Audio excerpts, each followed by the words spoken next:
Bismillahirrahmanirrahim. Assalamualaikum warahmatullahi wabarakatuh.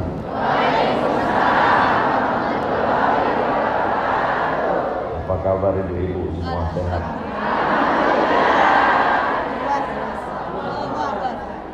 Bersyukur kita kepada Allah, waktu ini masih bisa kita isi dengan iktikaf dalam masjid, berkumpul bersama orang baik-baik. Yang akan kita bahas adalah kalimat paling baik, sabda firman Allah, sabda Rasulullah SAW. Mudah-mudahan kita senantiasa istiqomah insyaallah. Maka kita ucapkan sebagai ungkapan syukur, alhamdulillahirabbil alamin. Kita berterima kasih kepada Dia yang sudah mengajarkan kita bagaimana menyembah Allah, bagaimana mentauhidkan Allah, bagaimana makan yang halal, bagaimana perempuan diangkat harkat martabat kehormatannya yang dulu jahiliyah dikubur hidup-hidup, yang dulu diwarisi. Setelah dia datang, barulah perempuan ini mendapat harta warisan. Maka kita balas kebaikannya dengan mengucapkan salawat, Allahumma shalli ala sayyidina Muhammad wa ala ali sayyidina Muhammad. Semoga kita semua mendapatkan syafaatnya insyaallah. Amin. Ini acara yang punya program adalah muslimat, kajian khusus muslimat. Maka yang laki-laki semua hadir hari ini menumpang. Makanya mereka berdiri di luar pintu. Sabar ya Pak, sabar. InsyaAllah Bapak diberi tambahan rezeki insyaallah. Bertambah rezekinya insyaallah. Bertambah anaknya insyaallah. Bertambah rezekinya insyaallah. Bertambah istrinya insyaallah. Saya mancing aja. Judulnya prinsip-prinsip pendidikan anak menurut Rasulullah SAW. Terjadi perbedaan pendapat di antara pakar-pakar pendidikan. Yang satu mengatakan pendidikan anak itu dimulai sejak anak bisa menerima respon secara positif, yaitu setelah dia mumayyiz, bisa membedakan mana makanan, mana kotoran, mana baik, mana buruk. Kira-kira umur 5-6 tahun baru dimulai pendidikan di situ. Yang kedua, mengatakan pendidikan diawali ketika anak sudah mulai berada, bersemi dalam kandungan. Di situ sudah dimulai pendidikan. Yang ketiga, mengatakan pendidikan baru bisa dimulai justru lebih besar setelah dia dewasa. Setelah dia SMP, akil balik, baru bisa dimulai pendidikan. Sebelum itu tidak bisa. Di antara tiga pendapat ini, ibu-ibu condongnya kemana?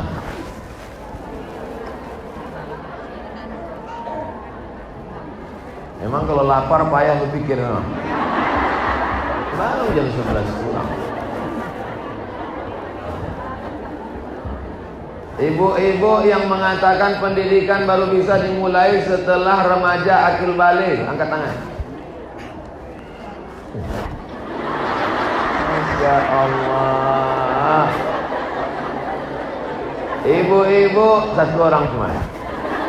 Ibu-ibu yang mengatakan pendidikan baru bisa dimulai setelah anak menerima respon mumayyiz baik buruk, angkat tangan. Ibu-ibu yang mengatakan memulai pendidikan sejak anak di dalam kandungan. Sekarang judul kita tidak menurut pakar tapi mengikut Rasulullah. Apa kata Nabi SAW kepada para laki-laki? Ikhtaru linutafikum. Pilihlah di mana kamu menyemai bibit tanaman. Pilihlah tanah yang baik. Maka ketiga-tiga teori tadi salah semua. Karena menurut akal manusia, apa kata pepatah orang Melayu? Kalau galah panjang sejengkal, jangan laut hendak diduga. Galah, tahu galah? Buluh, tahu buluh? Bambu. Tak juga tahu bambu, payah betul lah ceramah. Kalau bambu panjang sejengkal, jangan hendak mengukur lautan. Ternyata pakar-pakar tadi tak ada yang betul. Yang betul kata Nabi SAW, pilihlah tanah tempat kamu menyemai bibit tanaman. Setelah dewasa, salah. Setelah remaja, salah. Setelah mumayyiz, salah. Dalam kandungan, salah. Yang betul mana? pendidikan anak dimulai sejak memilih ibunya. Maka wahai kalian, wahai laki-laki yang sedang berada di dalam penjara,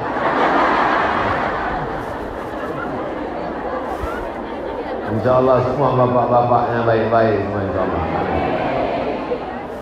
Maka pendidikan diawali ketika memilih ibunya.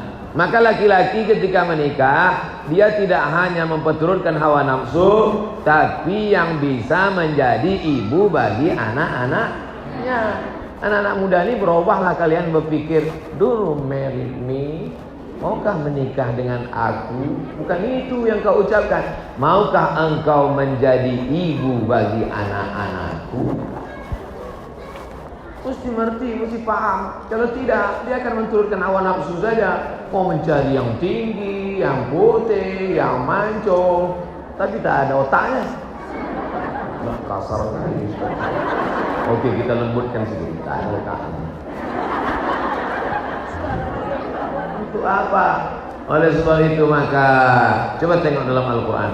Wal baladut thayyibu yakhruju nabatuhu bi'izni rabbih. Tanah yang subur akan mengeluarkan tanam-tanaman yang baik. Walladzi khabutha la yakhruju illa nakida. Tanah yang tandus hanya akan mengeluarkan tanaman yang tak baik. Setelah cerita tanah dan tanaman, langsung cerita kepada Nabi Nuh. Walaqad arsalna Nuhan ila qaumihi. Kami utus Nabi Nuh kepada kaumnya. Apa hubungan tanah dengan Nabi Nuh?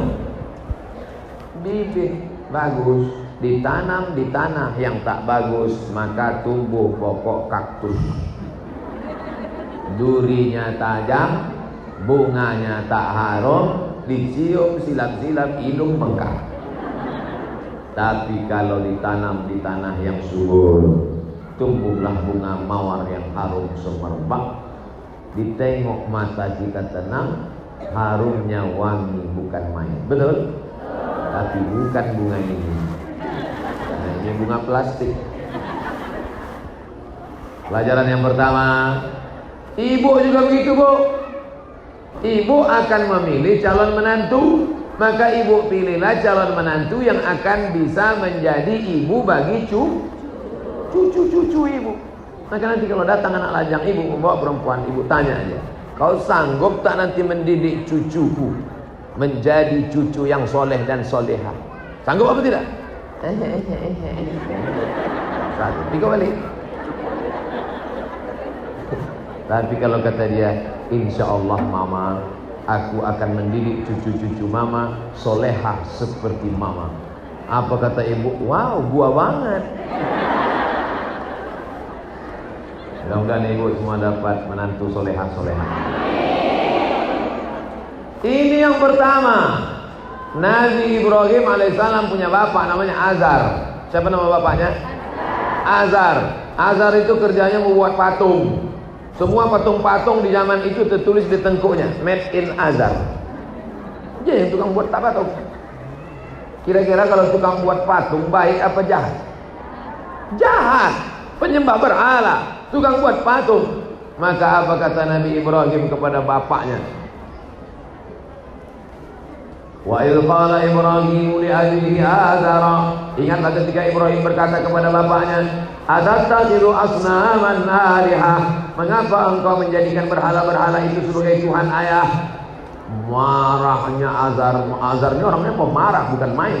Apa kata dia? La illam tantahi, kalau kau tak berhenti menceramahi aku, kalau kau tak berhenti mendakwai aku, la arjumannaka, ku lempar kau pakai batu sampai mati. Wahjurni maliya, pergi kau ke sana jauh-jauh. Ada tak suami ibu macam itu? Dalam hati mirip kau.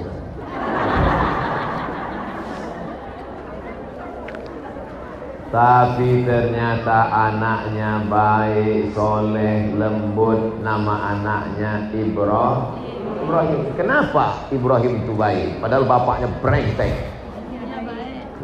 Cepat kali ngaku. Kenapa Ibrahim itu baik? Ibunya baik. Ibrahim punya ibu yang solehah luar biasa. Namanya Umayyah.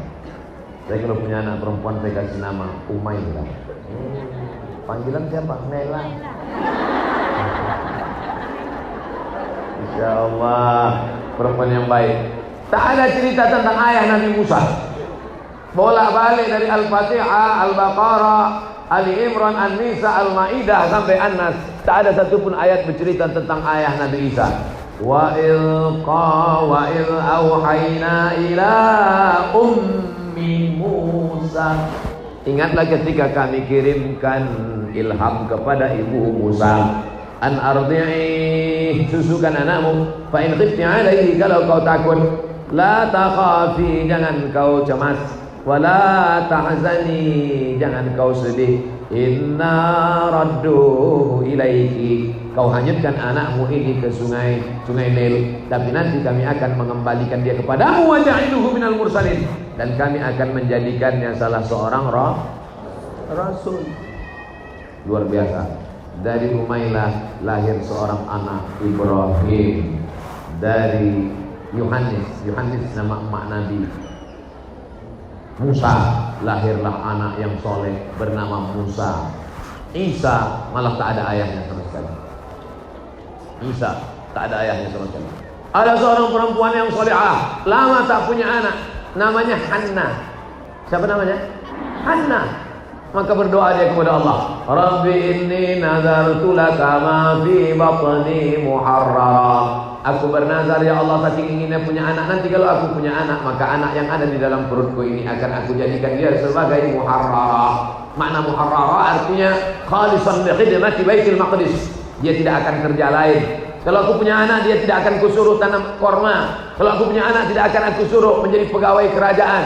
Kalau aku punya anak, akan kusuruh dia menjadi pelayan Baitul Maqdis. Saking inginnya punya anak ya Allah. Falamma wada'atha qalat, dan ketika dia melahirkan anak, apa kata dia? Inni wada'tuha unsa. Ternyata aku melahirkan seorang anak perempuan. Wa inni sammaituha Maryam.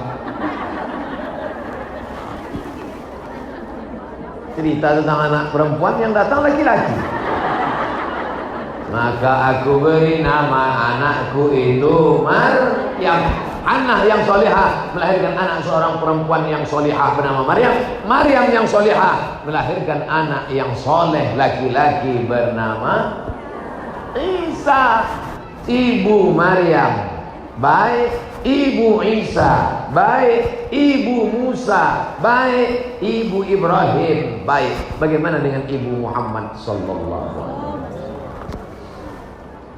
Ibu Muhammad bernama Aminah, diambil dari kata amanah, perempuan yang teguh memegang amanah, maka dia bernama Aminah. Maka lahirlah seorang anak terpuji dari rahim yang amanah itu. Lahirlah seorang anak yang terpuji bernama Muhammad sallallahu alaihi wasallam.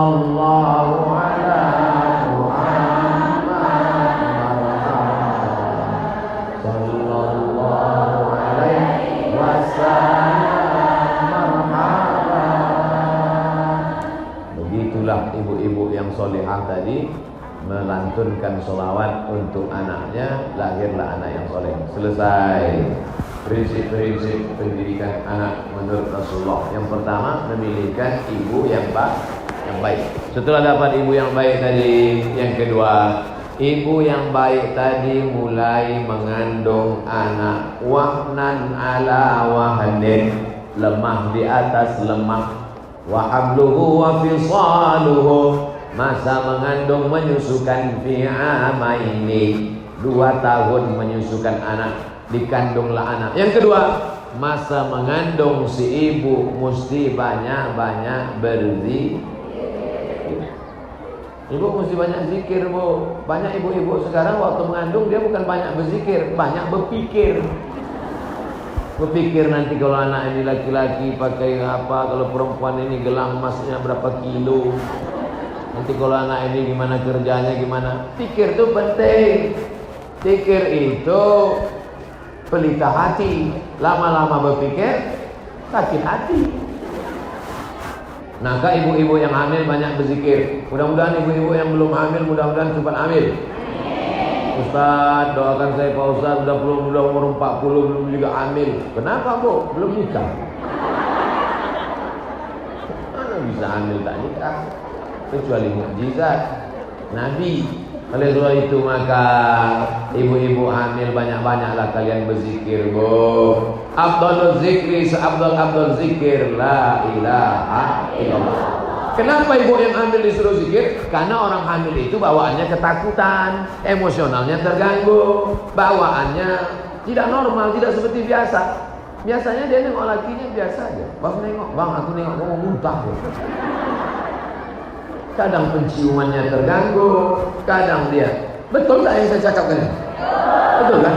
Nanti saya cerita emosionalnya terganggu. Alah macam pernah hamil aja. Saya baca-baca buku, cerita-cerita orang, cerita almarhumah emak dulu. Kenapa begitu? Karena perempuan sedang dalam keadaan hamil jantungnya. Tidak ada yang bisa menenangkan hati jantung seorang ibu hamil kecuali zikir. Banyak juga sekarang ibu-ibu hamil tenang aja. Tenang. Tak ada. Kok tenang? Sholat tak pernah, zikir tak pernah, baca Quran. Tenang aja. Tenang. Rumahnya pakai sabu-sabu. Banyak kan perempuan hamil ditangkap polisi. Pas dicek positif pakai sabu-sabu. Tapi ibu tenang. Kenapa berzikir? Waktu sedang hamil berzikir. Subhanallah. Astagfirullah. Kalau suaminya baik, astagfirullah. Kalau suaminya astagfirullah.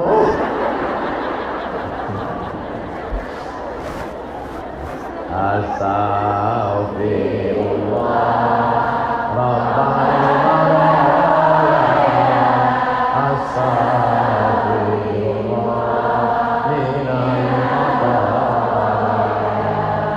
diadakanlah tur. Tahu tur? Jalan-jalan. Diadakanlah tur jalan-jalan. Apa? Diadakanlah tur.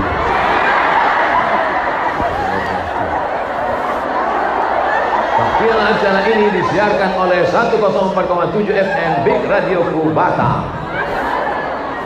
Diadakanlah tur. Tempat tur ini di Moskow. Apa nama tempat turnya? Moskow. Moskow itu tempat Vladimir Putin. Bukan yang di asam pedas itu. Putin. Tahu Ibu di mana kampung Putin? Rusia. Berapa geografi Ibu? Dibawalah mereka ke museum di Moskow untuk melihat lukisan yang cantik-cantik, untuk menengok lukisan klasik yang indah-indah, dan diiringi suara musik lembut Beethoven. Telinganya dihiasi dengan musik yang lembut-lembut, matanya dihiasi dengan lukisan yang cantik-cantik. Tapi saya tidak bisa ikut tur ini, karena yang boleh ikut tur syaratnya ibu-ibu hamil. Apa tujuan tur di museum ini? Supaya anaknya di dalam tenang. Kira-kira Nabi pernah tak mengajarkan ini? Mana ada diajarkan Nabi? Pergilah kalian ke museum, menengok lukisan, mendengarkan musik Beethoven. Tidak ada. Tapi perempuan mengapa hatinya tenang waktu hamil? Karena matanya menengok Al-Quran. Pak Kiai, saya sedang hamil Pak Kiai. Alhamdulillah. Jadi apa mata saya yang mesti saya tengok Pak Kiai? Kata Pak Kiai, tengok Quran. Saya nggak sanggup baca Quran semuanya Pak Kiai. Tolong pilihkan satu surat Pak Kiai. Kata Pak Kiai, pilihlah surat Yusuf. Supaya apa? Supaya anaknya ganteng macam Nabi Yusuf. Itu tidak ada dalam hadis. Itu ijtihad Pak Kiai. Karena ibu tak sanggup baca Quran semuanya, maka dipilihkannya surat Yusuf. Ibu pun baca surat Yusuf, terus baca surat Yusuf. Begitu anak lahir, dia salah sangka. Disangkanya ganteng macam Nabi Yusuf. Begitu lahir, hitam pendek. Komplain pula ke Kiai. Pak Kiai, katanya kalau membaca surat Nabi Yusuf anaknya ganteng. Cuman Kiai ini orangnya sabar, lembut, tenang. Pojonen di. Datanglah suami. Iki bojone. Iya, podo kan? kok. Nah, bojone ireng ya putune ya ireng. Nah, oleh sebab itu maka ibu yang sedang hamil mesti banyak-banyak baca Quran. Ini ibu hamil main game online. Game online yang bukan game online yang sedang permainan anak-anak, menembak pula. Makanya anak itu lahir menembak aja. Kepala bapaknya mau ditembak.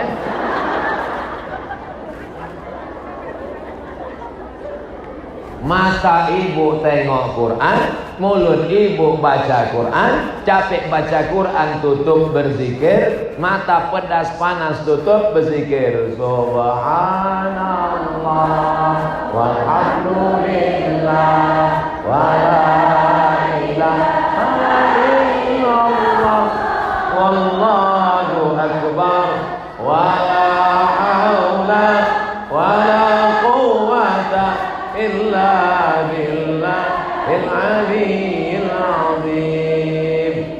Jadi dulu emak saya waktu mengandung saya, datang dia ke rumah kiai namanya Syekh Muhammad Ali. Assalamualaikum Syekh Muhammad Ali. Waalaikumsalam. Saya sedang hamil nih. Kata bidan, saya sakit-sakitan, anaknya pun juga sakit. Kasihlah saya zikir apa yang bagus untuk saya baca waktu anak saya sedang dalam kandungan ini. Lalu kata Syekh Muhammad Ali, bacalah ini. Apa? Baca ini. A'udzubillahi minasyaitonirrajim. Iz qalat imra'atu Imran, rabbi inni nazartu laka ma fi batni muharraran fataqabbal minni innaka antas samiul alim. Falamma wada'atha qalat rabbi inni wada'tuha unsa. Inni samaituha Maryam wa inni u'idzuha bika wa dzurriyyataha minasyaitonir rajim. Fataqabbalaha rabbuha biqabulin hasanin wa ambataha nabatan hasana. Fakaffalaha Zakaria. Kullama dakhala 'alaiha Zakaria al-mihrab wajada 'indaha rizqa. Ya Maryam anna laki hadza? Qalat huwa min 'indillah. Innallaha yarzuqu man yasha'u bighairi hisab. Dibaca pagi, dibaca petang. Mak saya tak tahu artinya apa. Dibacanya aja terus. Setelah saya lahir, setelah saya sekolah, baru dia tanya saya. Dulu, waktu aku menghamilkan engkau, kata Syekh Muhammad Ali, aku suruh baca ini. Apa artinya itu? Apa artinya yang kubaca dulu itu? Saya terjemahkan. Idh qalat imra'atu Imran. Ingatlah ketika istri Imran sedang hamil.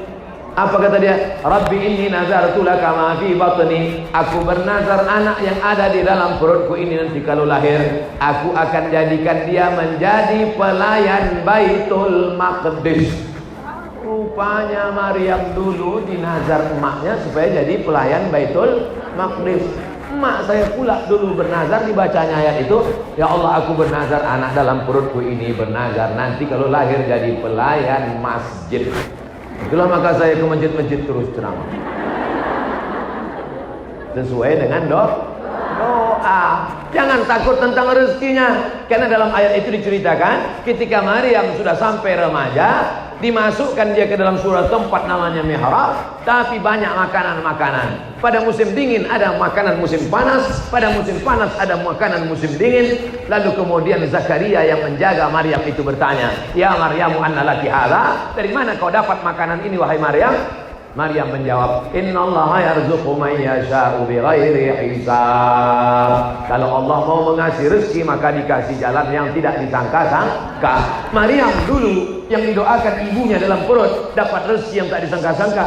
Saya pun sekarang setiap pergi kemana-mana, makanan musim dingin ada, makanan musim panas pun ada. Kecuali di masjid ini tak ada makanan.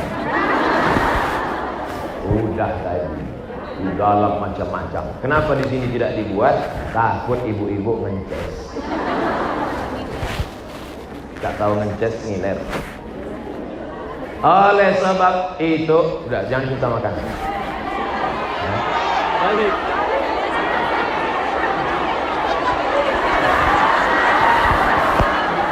Itulah makanya saya kalau ceramah selalu saya akan ceramah dalam 60 menit, ke kanan 30 menit, ke depan 20 menit, ke kiri 3. Lalu saya ceramah gitu kan? Pernah nggak dengar saya ceramah gitu? Kenapa di masjid ini tak saya buat begitu? Karena saya pikir jamaah ini tidak akan nyuruh saya mutar-mutar. Rupanya mereka sampai hati juga. Saya tidak pernah merasa berceramah. saya hanya sedang cerita dengan makcik saya, dengan kakak saya, dengan adik saya, dengan saudari saya. Semua yang hadir ini adalah saudari-saudari saya seiman dan seterusnya. Yang pertama, pilihkan ibunya yang baik. Yang kedua, ketika sedang hamil banyak-banyak berzikir, baca Quran. Adik, sudah berapa hari, sudah berapa juz baca Qurannya? 3 bang. Oh, baca Quran 3, Iqra 3. Nasib kau lah bang, dapat bini tak pandai mengaji. Makanya ibu nanti waktu cari menantu itu buatlah fit and proper test. Jangan ibu tengok lipstiknya 2 inci, suruh dia baca Quran. Kau mau jadi menantuku, kau nanti akan hamil. Aku tak ingin kau hamil menyanyi, aku ingin kau saat hamil baca Quran. Baca Quran. Mana ada baca Quran tak berbunyi? Baca Quran berbunyi. Enggak pandai mak. Bunga bukan setangkai, kumbang bukan seekor. Anakku masih ada 17 lagi yang ngantri. Padahal tak ada. Dia mau mengelakkan yang satu ni aja. Menangislah dia. Wah, aku siap ngaji. Ngaji, aku kasih kau waktu sebulan. Tak pandai kau ngaji, lulus. Tak dapat kau mengaji, apa boleh buat? Kau tak lulus. Mau ngajilah dia serius. Begitu bulan berikutnya datang, baca Quran. A'udzubillahi minasyaitonirrajim. Baru dengar a'udzubillah, lulus. Siap ibu mencari menantu yang pandai baca Quran? Insya Allah.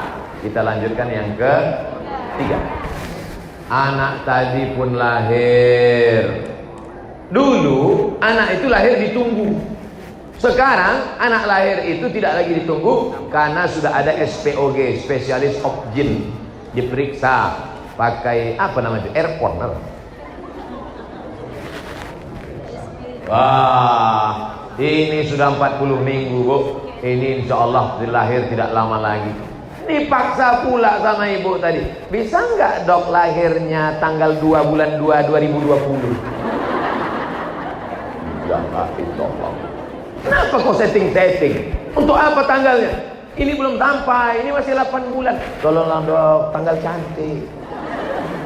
Biarkan saja lahir, jangan dipaksa sesuai kehendak Allah dan kemauan dipaksa. Macam-macam terjadi. Akhirnya mati dah, akhirnya macam-macam. Biarkan saja. Kalau sudah sampai masanya, dia tahu memilih jalannya keluar dengan sendirinya normal. Akhirnya dipaksa tak normal, abnormal. Ya kalau caranya tak normal, otak dia ikut tak normal. Na'udzubillah. Tunggu saja kelahiran baik-baik. Lalu kemudian setelah itu dia lahir, maka dibisikkan ke telinganya, la ilaha illallah. Telinga sebelah kanan, kepalanya di sebelah kiri, pegang. Allahu Akbar, Allahu Akbar. Jangan buat macam itu. Itu saja. Nangis 2 jam. Pakailah lagu yang slow. Allahu Akbar, Allahu Akbar. Azan slow. Suami ibu yang tak pandai azan, tak apa dulu dibisikkannya ke telinga anak. Tapi azan ni hukumnya tak wajib. Andai dulu tak sempat diazankan, jangan balik dari sini ibu suruh pulang balik. Bang, kata Ustaz Abdul Somad, pendidik anak itu harus azan. Abang dulu abang azankan itu. Aku nggak bisa deh. Waktu itu abang kan masih mabuk. Azankan sekarang, bang. Dipanggil lah anak tadi. Sini. Allahu Akbar. Apanya ayahnya gitu? Udah semester 3. Yang lalu biarlah anak-anak kita akan datang. Makanya anak-anak kita tuh dilatih azan. Disuruh dia azan. Pernah emak ustaz nyuruh ustaz azan. Yang ngajari saya azan tuh ayah sama emak. Tapi yang paling sering emak. Sini, azan. Allahu Akbar, Allahu Akbar. Di kampung kami sebelum azan itu baca ayat dulu. Innallaha malaikatahu yusholluna 'alan nabi. Berlari-larilah almarhumah emak ini pergi ke tempat guru mengaji namanya Pak Cik Abdul Rahim, mencari mau menanyakan, Pak Ji, apa yang dibaca sebelum azan? Innallaha wa malaikatahu, itu surat apa, juz berapa? Masih ingat? Pulang dia ke rumah, dibukanya Quran, kau baca dulu ini baru azan. Ikutlah saya musabaqah azan, juara 1 tingkat kabupaten. Wahai pialanya saya ada teruskan.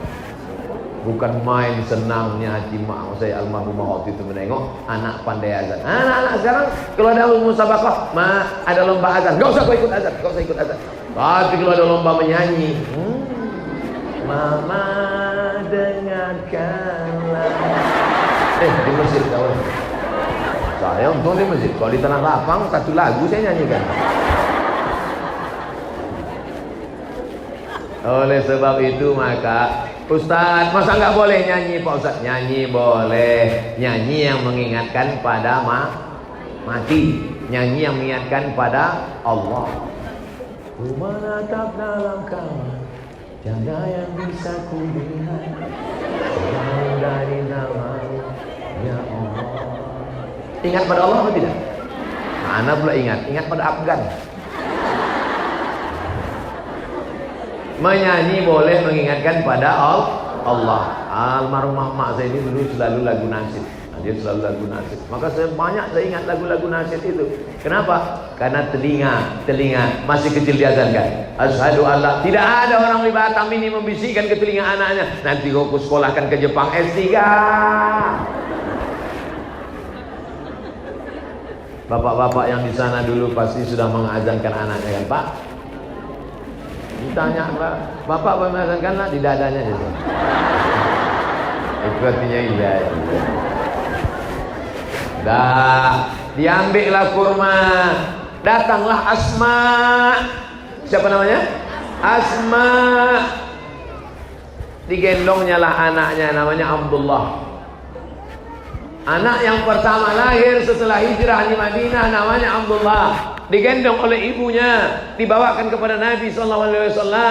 Dikunyah Nabi lah kurma, dikunyah-kunyahkan Nabi kurma, lalu diambil Nabi kurma, dimasukkan ke mulutnya, digosokkan ke langit-langit atas. Gosokkan ke mulut, ke gusi, ke langit-langit di atas. Namanya taknik, bukan teknik. Taknik. Ya, kunyahkan kurma. Tapi dulu di kampung sebelum sekarang banyak umroh ini, sekarang aja mudah kurma. Dulu kurma payah. Ingat saya dulu keponakan, sepupu, adik segala macam, bukan dikasih kurma, dikasih madu. Diambil cincin. Ingat saya waktu itu sepupu saya, diambil cincin, dioleskan madu, disuapkan ke mulut. Cincin batu. Dulu, sekarang tak bisa. Cincin orang batunya sebesar batu gilingan. Jadi kalau ada kurma, kalau tak ada madu. Mak. Ya, kenapa anak bayi ini dikasih kurma? Dari dulu udah gitu, so, aku tanya lagi. Rupanya tempat yang paling nyaman di dunia ini adalah rahim. Tempat yang paling nyaman di dunia ini rahim. Di Afrika Utara cuacanya panas 50 derajat Celcius, tapi tidak ada bayi yang melompatkan kepanasan. Di kutub selatan yang cuacanya dingin 10 derajat di bawah 0, tidak ada bayi yang keluar beku jadi es batu. Kenapa? Karena rahim tempat Adam ayam tenang. Betul? Tapi setelah anak tadi keluar dari rahim, banyaklah anak itu yang menggigil sampai biru bibir. Akhirnya dimasukkanlah ke dalam kotak yang di rumah sakit. Apa namanya? Open. Inkubator. Dimasukkan ke dalam oleh perawat itu, bidan itu, dimasukkannya ke dalam, ditengoknya berapa derajat Celcius. Setelah diletakkannya, dia pun asik main HP. Setelah main HP, ditengoknya budak tuh masak. Masak bukannya ditolong, difotonya pula. Ada bayi udah masak. Gara-gara HP ini kan. Kecuali ibu-ibu di majelis ini, HP-nya semua dipakai untuk merekam zikir, tausiah, ceramah. Insya Allah ibu-ibu semua masuk surga sama HP-nya sekalian. Nah, apa maknanya? Kenapa anak bayi itu dikasih kurma? Karena rupanya anak bayi yang baru lahir itu kedinginan. Tak mungkin dikasih bandrek sama mie Aceh. Ketawa ibu tuh membayangkan anak kecil minum bandrek. Maka dikasih cairan kurma untuk menghangatkan badannya. Tapi kenapa diminta air liur Nabi? Untuk mengambil barokah. Ustaz Somad, boleh kami minta tahnik anak kami Pak Ustaz? Boleh. Boleh, ini kurmanya Pak Ustaz. Ya, dikunyah Ustaz Somad lah kurma tadi. Nah, mau mentahnik anak dari mana anaknya? Sudah 3 tahun. Cuman saya tak mau mengecewakan hati jamaah. Kan tak mungkin saya bilang, apa ini? Tak mungkin. Saya kunyahkan, saya suapkan ke anak. Kuat pula anak tu makan lagi.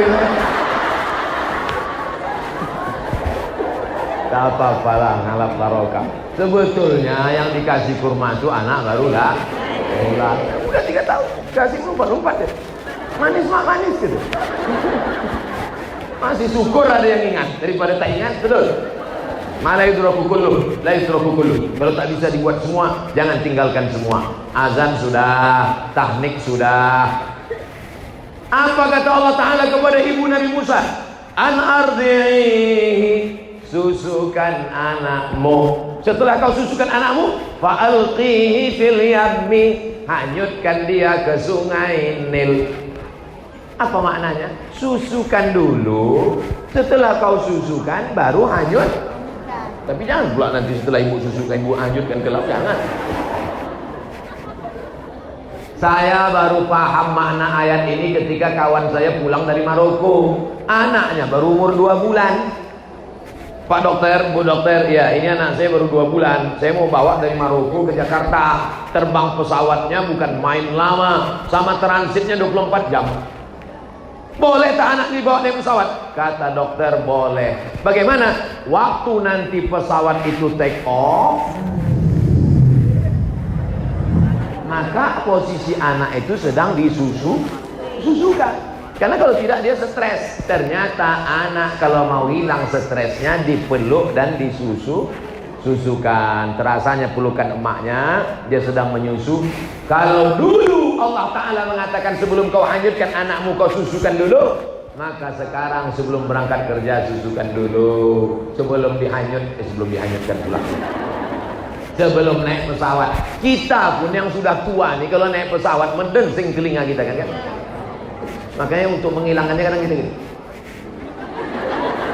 Dan supaya jangan mendensing telinga. Kadang ini anak-anak kecil menangis dia, sakit. Saya kalau udah menengok anak-anak menjerit-jerit di pesawat tuh, entahlah. Anak kita pun kecil juga, tapi tak kuat macam itu nangis. Saya kalau udah dalam perjalanan 1 jam naik pesawat, 1 jam dia menangis. Mau kuantuk kan ini gini. Tidak, anak kita itu semua. Suatu hari saya naik pesawat lah. Naik pesawat dari Pekanbaru ke Batam. Pesawatnya pesawat perempuan, Citylink.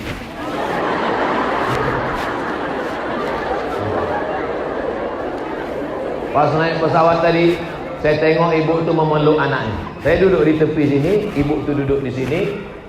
Ibu tu duduk di sini, bagian depan. Saya di belakang. Saya tengok, tidak pula saya intip dia menyusukan anaknya. Enggak. Saya tengok dia baca ayat kursi. Allahu la ilaha illa huwal hayyul qayyum la ta'khudhuhu sinatun wa la naum. Diam mana? Dia. Begitu ibu itu berhenti, nangis lagi anak. Allahu la ilaha illa, kata ibu. Baru saya paham begitu efek bacaan seorang ibu terhadap seorang anak. Udah saya keluarkan hati, mau saya rekam, tak jadi. Kenapa? Lakinya nengok. Waktu itu saya belum terkenal lagi. Nah, sekarang lakinya itu pula minta foto. Ibu-ibu yang dimuliakan Allah Subhanahu wa Ta'ala. Oleh sebab itu maka ibu-ibu yang solihah ini disusukannya anaknya sambil membaca ayat Quran. Ada seorang ulama ditulis oleh Kang Adik yang menulis ketika cinta bertasbih, ayat-ayat cinta. Ditulisnya cerita tentang Said Nursi dari Turki. Seorang ulama Turki hafal kamus Al-Muhit tebalnya 3 kali Quran. Kalau ada orang hafal Quran berat, ini lebih sulit lagi. 3 kali Quran bukan ayat tapi kamus, bisa hafal. Ditanya orang lah dia, Said Nursi, ya, apa yang kau makan? Kok cerdas sekali otakmu bisa hafal kamus Al-Muhit? Apa kata dia? Ibuku sebelum menyusukan aku, dia berwudu dulu. Wudunya suci, air susunya suci, anaknya suci. Bertemu 3 kesucian, otaknya cerdas. Anak sekarang sampai mual guru mengaji itu. Lama-lama kata guru mengaji itu, Bu, tariklah balik anak ibu. 2 kemungkinan kalau dia tetap mengaji sama aku. Kalau tak aku stres, dia stres. Dia baca pangkal hilang ujung, baca ujung hilang pangkal. Mengapa anak saya ini Pak Ustadz? Bukan salah anak, tapi salah ibu. Bukan pula dia menyusukan, kasihkannya ke Siti Al-Baqarah. Tapi betina. Makanya anak-anaknya sekarang banyak sifatnya macam sapi. Saya sedang mengajar di kampus. Pas saya sedang mengajar di kampus, sulit pelajaran yang sedang saya ajarkan ini. Namanya ilmu hadis. Sulit, ribet, jelimet, payah. Anak-anak sebagian, ini ada namanya sanad ini matan. Kalau sanad ini putus di bawah namanya hadis mursal. Kalau putus di atas namanya hadis mursal inang sahabat. Kalau putus di bawah namanya hadis mu'allaq. Kalau putus di tengah namanya berurutan namanya mu'dal. Kalau putus tidak mu'allaq, tidak mursal, tidak mu'dal namanya munqati. Ribet, sulit, jelimet, payah. Ada pula mahasiswa di belakang sambil duduk santai punting kuku. Saya sedang berdiri, saya tengok. Lama saya terbodoh. Ini anak ni kok santai kali. Lama saya berdiri. Oh, saya marahi dia, sudah mahasiswa, malu kan. Jadi saya diam. Lama saya berpikir sampai pulang. Kenapa anak-anak ni cuek? Dulu kami sama dosen ni segan. Ngantuk-ngantuk pun kami paksa lu. Bisa pula saya mengajar. Lama saya berpikir, apa dia sepele sama saya? Apa karena saya ini kurang berwibawa? Lama-lama barulah saya dapat jawabannya. Waktu Idul Adha, pas penyembelihan lembu, 10 lembu di samping, 1 ekor disembelih. Yang 1 ekor ini bersimbah darah, mati minta tolong. Yang 9 itu santai. Yang mengunyah tetap mengunyah, makan tetap makan rumput. Rupanya sifat sapi menurun ke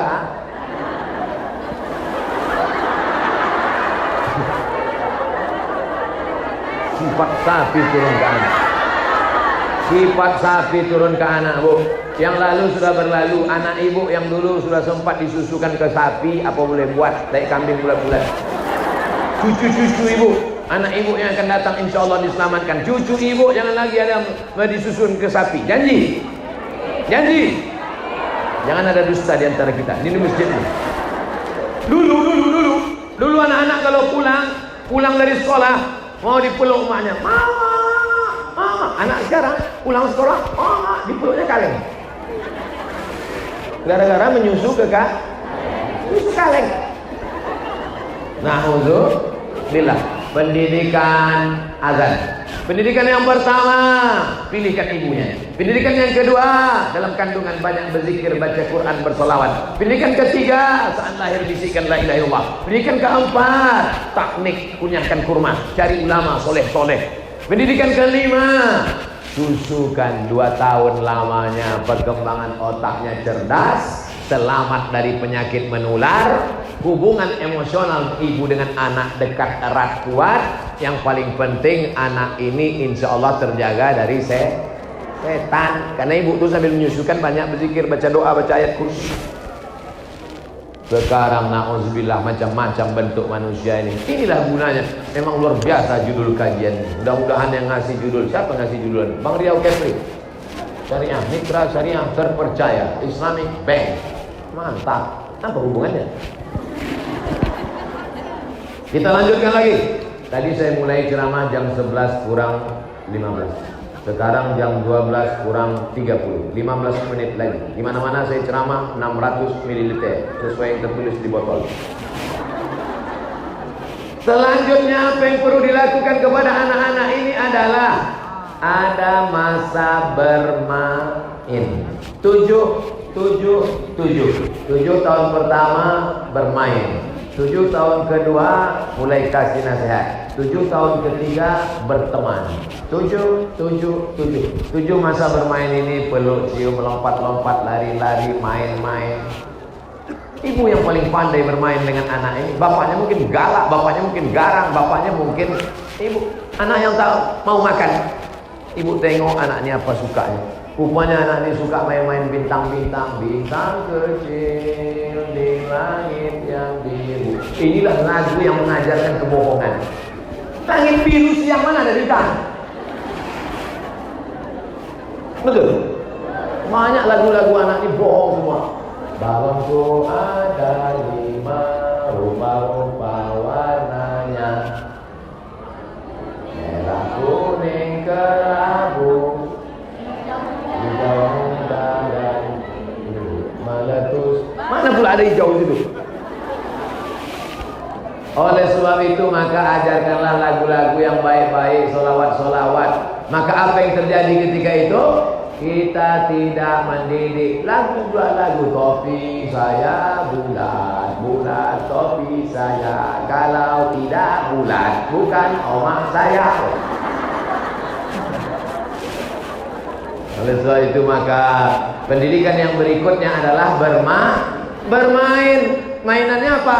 Mainan membuat huruf-huruf. Ini nak, saya masih ingat dulu waktu kecil. Ini nak, kalau dia panjang begini macam sampan, ada titiknya 1 di bawah namanya ba.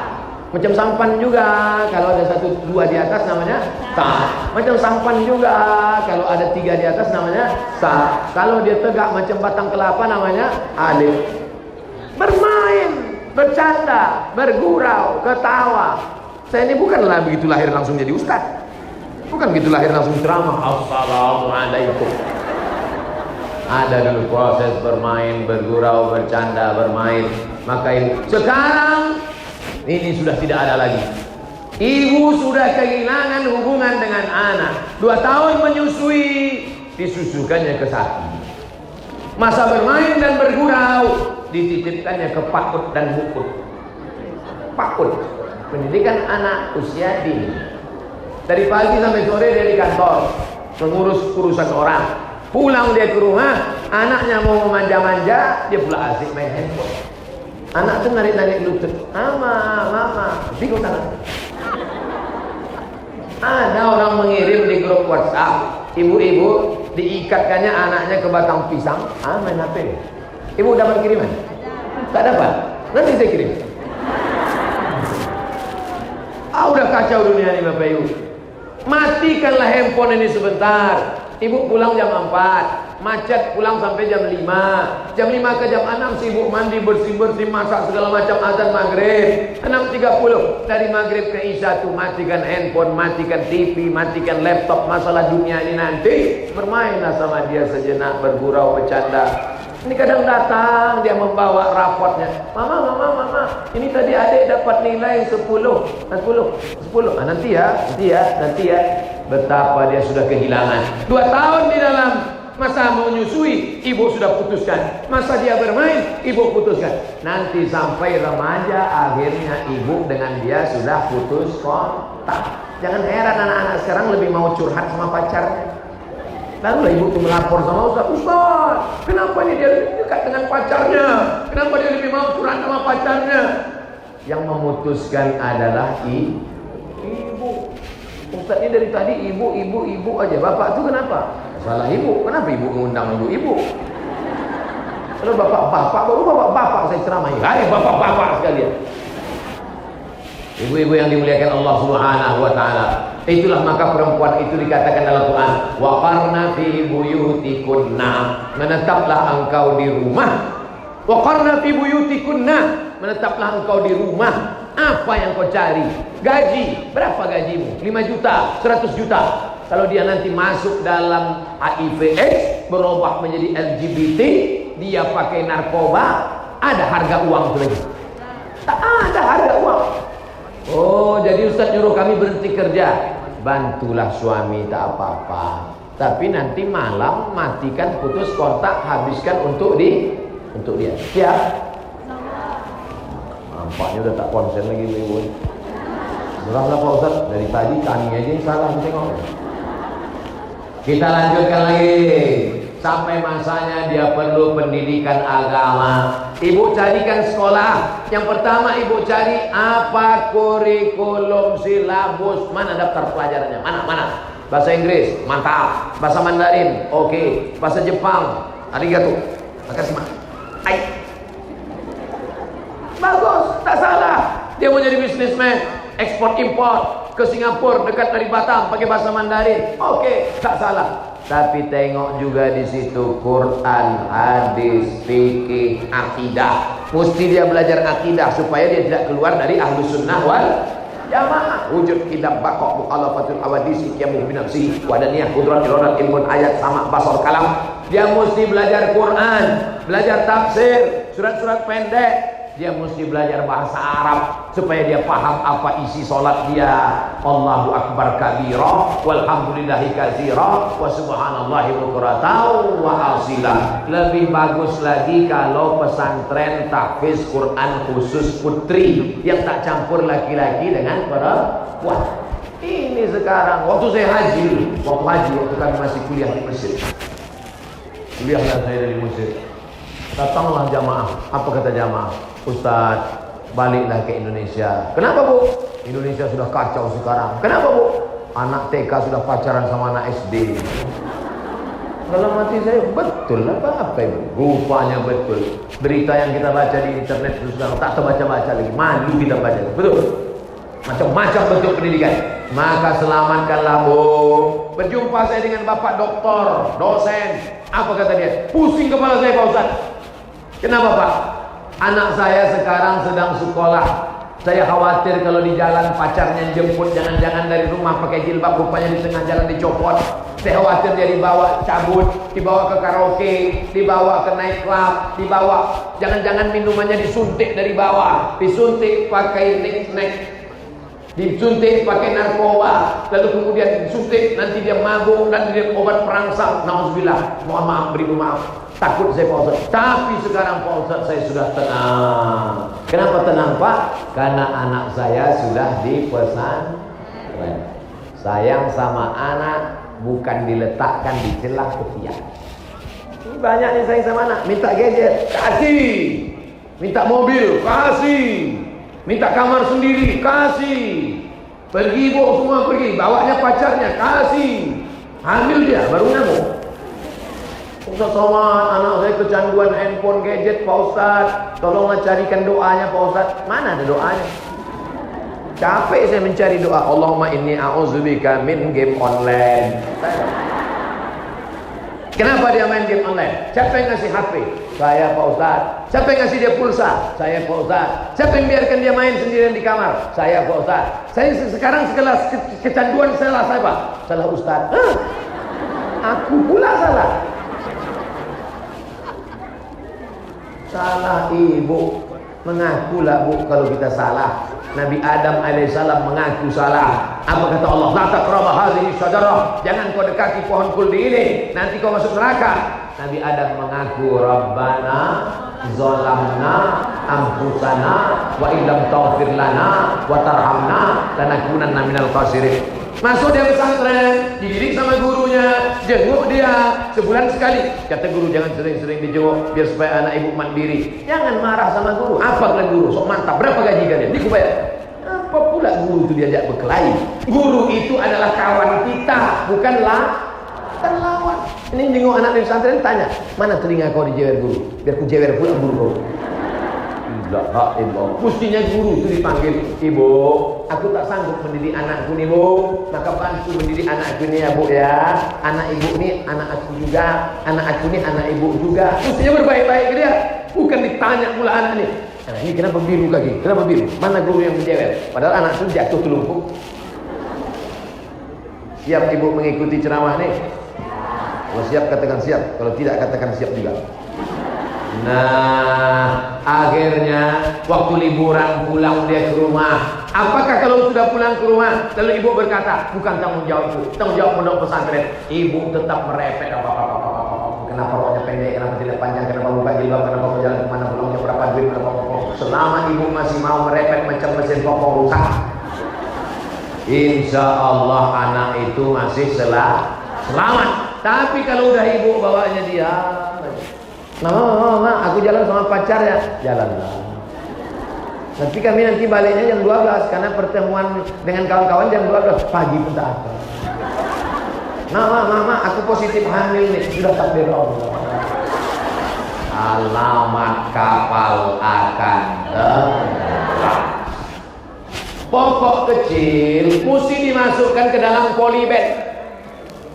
Pokok kecil mesti masuk dalam polybag. Kenapa? Karena banyak bakteri, banyak kuman, banyak ulat, banyak hama, banyak wereng. Tapi kalau dia sudah kuat, tanamlah dia di hutan rimba, batangnya kokoh, daunnya kuat, maka insya Allah akan selamat. Apa maknanya? Anak kecil mesti dididik pesantren. Kalau udah 6 tahun, Islamic boarding school, SDIT, SMP, IT, tamat SMA, kuliah pun nanti dia insya Allah sudah kuat. Tapi nasihat tak pernah berhenti, tidak pernah berhenti nasihat. Jadi sampai kapan lah kami berhenti merepet nih Pak Ustadz? 2 stroke mati. Stroke tak geli kan? Mudah-mudahan ibu yang kena penyakit sehat. Ingat bu, mulut tulisannya Allah nanti. Pernah kau tanya jilbab anakmu? Pernah kau tanya? Ini mak-mak ni pula sekarang yang menyesatkan anak. Mana pacarmu nak? Hari gini nggak punya pacar, apa kata dunia? Sudah.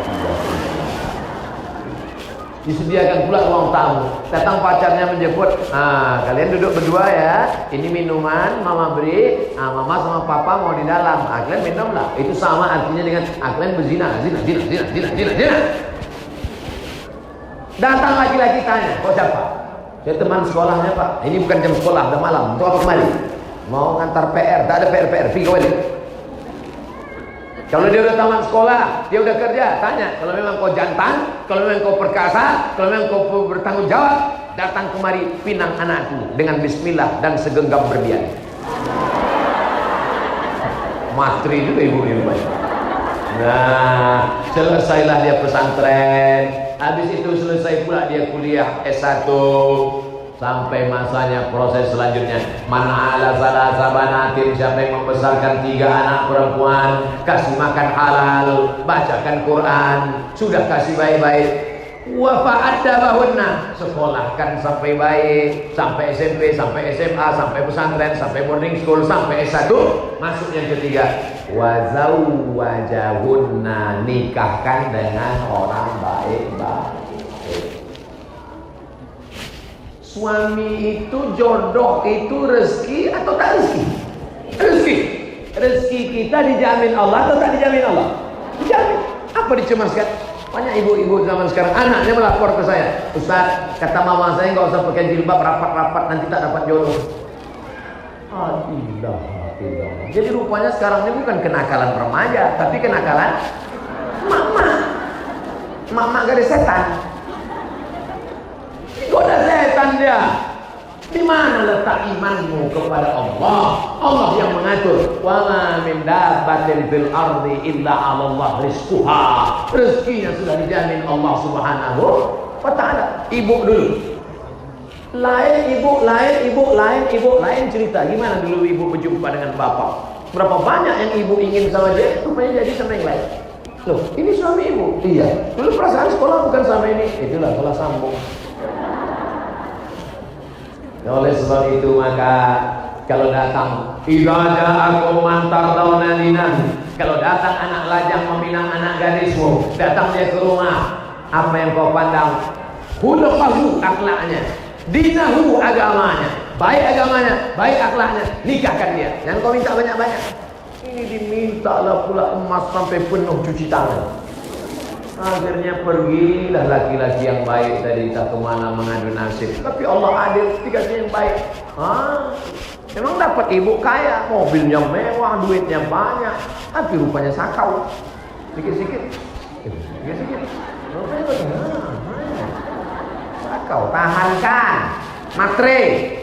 Dunia kau kejar, akhirat melayang. Akhirat kau utamakan, dunia akan bersimpuh di bawah tapak kakimu. Betul? Berapa di antara ibu yang dulu menikah miskin, susah, melarat? Sekarang makin susah Pak Ustaz. Tidak.